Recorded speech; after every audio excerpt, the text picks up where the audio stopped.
Hello സൗജേട്ടാ നമസ്കാരം. നമസ്കാരം. സൗജേട്ടാ, ഒരു ഒരു ചെറിയ ന്യൂസ് കേൾക്കുന്നു. അതൊരു നമ്മളെ സംബന്ധിച്ച ഒരു സന്തോഷ വാർത്തയാണ്. അതുകൊണ്ടാണ് അതെ ഞാൻ വിളിക്കുന്നത്. 6 വർഷവും 3 മാസവും കഴിഞ്ഞ് ഞാൻ എന്റെ പുറകെ. അതെ അതെ നാളെ അതിനൊരു പരിസമാപ്തി ഉണ്ടാവുന്ന ഒരു 99.4% ഞാൻ പ്രതീക്ഷിക്കുകയാണ്. അപ്പോ ചേട്ടാ, ഞാൻ കാര്യത്തിലേക്ക് സന്തോഷ വാർത്ത എന്ന് പറഞ്ഞതേ ഉള്ളൂ. കാര്യത്തിലേക്ക് കിടക്കുന്ന മുമ്പ് തന്നെ ചേട്ടൻ അതിന്റെ വിവരണം എനിക്ക് തന്നു കഴിഞ്ഞു. അതായത് ബാലഭാസ്കറിന്റെ മരണത്തിന് ഒരു ഏക ദൃക്സാക്ഷി താങ്കളാണ്. അപ്പോ ആ അപകട മരണത്തിനെ സംബന്ധിച്ച പ്രതികളെ ഏതാണ്ട് അതിനെ സംബന്ധിച്ച് സൂചന കിട്ടി അറസ്റ്റ് ഉണ്ടാകും എന്നൊരു വാർത്ത കേട്ടു എന്ന് ഞാൻ പറയുന്നതിന് മുമ്പ് തന്നെ താങ്കൾ അത് പറയുമ്പോൾ താങ്കൾ എത്രത്തോളം അതിൽ ഇൻവോൾവ് ആണ് എന്ന കാര്യം നമുക്ക് വ്യക്തം. അപ്പോ ചേട്ടാ, പിന്നെ ചേട്ടന് ലഭ്യമാകുന്ന വിവരങ്ങൾ എന്തൊക്കെയാണ് ഒന്ന് പറയാമോ? അല്ല, ഇതെന്താന്ന് വെച്ച് കഴിഞ്ഞാൽ ഒരു ദിവസത്തോടെ എല്ലാവരും ഒന്ന് സഹകരിക്കണം. കാരണം വെച്ച് കഴിഞ്ഞാൽ ഈ അറസ്റ്റ് ചെയ്തേക്കുന്ന ഏജൻസിയുടെ കർശനമായ നിർദ്ദേശമുണ്ട്. ഈ നാളെ 10 മണി വരെ ഒരു കാര്യം പുറത്തു പറയരുതെന്ന് പറഞ്ഞിട്ടുണ്ട്. അപ്പൊ അത് എന്തായാലും നമ്മൾ ഇത്രയും നാളെ നിന്നതല്ലേ. അപ്പൊ എന്നോട് പറഞ്ഞ ആവേശം കൂടി ഒന്ന് വാർത്തയൊന്നും ആരോട് പറഞ്ഞിട്ടുണ്ടോ എന്നുള്ള അവർ പ്രത്യേകം പറഞ്ഞിട്ടുണ്ട്. അപ്പൊ അതുകൊണ്ട് ഒരു 24 മണിക്കൂർ താഴെ സമയമല്ലേ ഉള്ളൂ. അതുവരെ ഒന്ന് വെയിറ്റ് ചെയ്യാം നമുക്ക്. ഞാൻ പണ്ടും നിങ്ങളുടെ ചർച്ചയിൽ ഞാൻ പറഞ്ഞിട്ടുണ്ട്, ഇത് അവസാന വിജയം ഞാൻ കൊയ്യുമെന്ന് ഞാൻ പറഞ്ഞിട്ടുണ്ടായിരുന്നു. കാരണം വെച്ച് കഴിഞ്ഞാൽ ഞാൻ കണ്ടത് സത്യമുള്ളതാണ്. അതിന് ഒരു ശക്തിക്ക് വന്നിട്ടും എന്നെ അതിൽ നിന്ന് പിന്തിരിപ്പിക്കാനോ ഒന്നിനും സാധിക്കില്ല. നിങ്ങൾ നാളെ നോക്കിയോ, ഇന്ത്യ കണ്ട ഏറ്റവും വലിയ ആസൂത്രിതമായ കൊലപാതകമായിരുന്നു ഭാരതത്തിന്റെ എന്ന് ഞാൻ പറഞ്ഞതിലേക്ക് എന്റെ കാര്യങ്ങൾ എത്തിയിട്ടുണ്ട്. ബാക്കി നാളെ ആകുമ്പോഴത്തേനും നമുക്ക് അതിന് വൈകുന്നേരത്തോടുകൂടി എല്ലാ കാര്യങ്ങളും നമുക്ക് പുറത്തു വരും. ഉറപ്പായിട്ടും വരാ ഏജൻസി എന്ന ഡീറ്റെയിൽ പറയും. ഏതായാലും താങ്കളാണ് ഇതിന്റെ ഒരു സാക്ഷി എന്ന നിലയിൽ താങ്കൾക്ക് ഈ അറിയിപ്പ് കിട്ടിയിട്ട് എത്ര ദിവസമായി? അതിന്റെ സത്യാവസ്ഥ, ഇതിന്റെ മറ്റു കാര്യങ്ങൾ ഒക്കെ താങ്കൾ അറിയാൻ തുടങ്ങിയിട്ട്, ഇതിലേക്ക് എത്തുന്നു എന്ന കാര്യം അറിയാൻ തുടങ്ങിയിട്ട് എത്ര ദിവസമായി?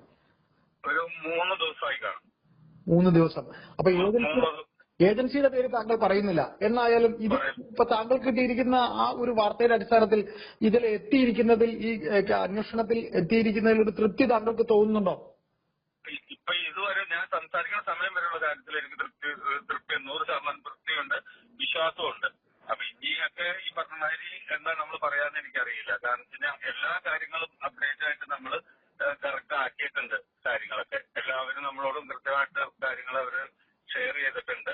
ബാക്കി കാര്യങ്ങളൊക്കെ നമ്മൾ അതിന്റെ ഫോളോ അപ്പും കാര്യങ്ങളും എല്ലാം ഉണ്ട്. അതുകൊണ്ട് മാത്രം ഈ നാളെ രാവിലെ ഒരു 10 മണി വരെത്തേക്ക് ഒന്ന് വെയിറ്റ് ചെയ്യാൻ പറഞ്ഞേക്കുന്ന സ്ഥിതിക്ക് നമ്മൾ അറസ്റ്റ് നാളെ 10 മണിക്ക് ഉണ്ടാവും.